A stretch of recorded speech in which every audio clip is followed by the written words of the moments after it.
In this video, we'll continue working on our sequence and resize and reposition these photos so they look better.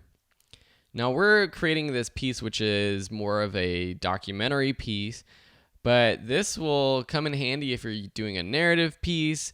Say you're using video clips and some you shot in 4K resolution and some you shot in regular HD 1920 by 1080. You'll have to use the Effects Control tab to resize that video clip.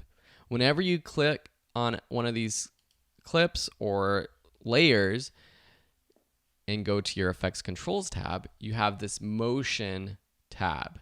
Drop down the motion options and you have position, scale, rotation, anchor point, and anti-flicker filter. With scale, we can drag up and drag down the scale. We can also, I'm going to undo that, do that right within our program window. Just by double clicking, it's hard to see, so let me zoom out, and this is a good time to explain what this is right here. We have our fit, and then we have these different percentages. This is the size of our video in our window.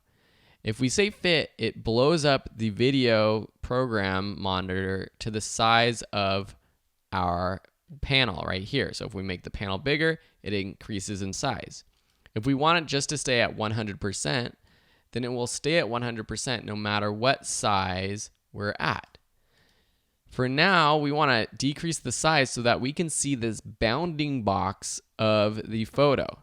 See, when I double click the photo in here, we get this bounding box, and when I increase or decrease the size, you can see the scale increase or decrease over here. I typically leave this at fit, and I typically will just use the scale options over here, although it is very fast to double click, move around our objects, and resize and rotate. If we hover over the edge until our mouse becomes this kind of curved arrow, this is our rotate option. We can do all of this from over here too. So for now, let's just put this in place. Later on, we're going to add a bit of motion to it, but for now, we'll just put it in place. Now, when I go over on my timeline to this next photo, you'll notice that I'm still on the settings of this previous photo. So you have to select that in your timeline, open up your motion tab, decrease the size, and maybe just double click over here and put it in the right spot. Something like that. That's good for now. Now let's go back to our social media screenshots over here, and we'll just resize all of these. If I double click these, I can resize them.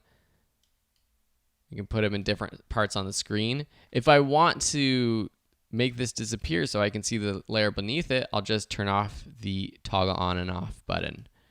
So that's how you reposition and resize clips on your timeline.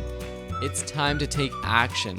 After this video, go to your project and resize and reposition the rest of the photos on your timeline, including the social media graphics.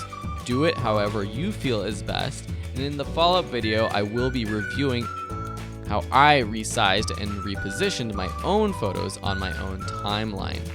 Okay, have fun, do the exercise, and we'll come back and see you in the next video.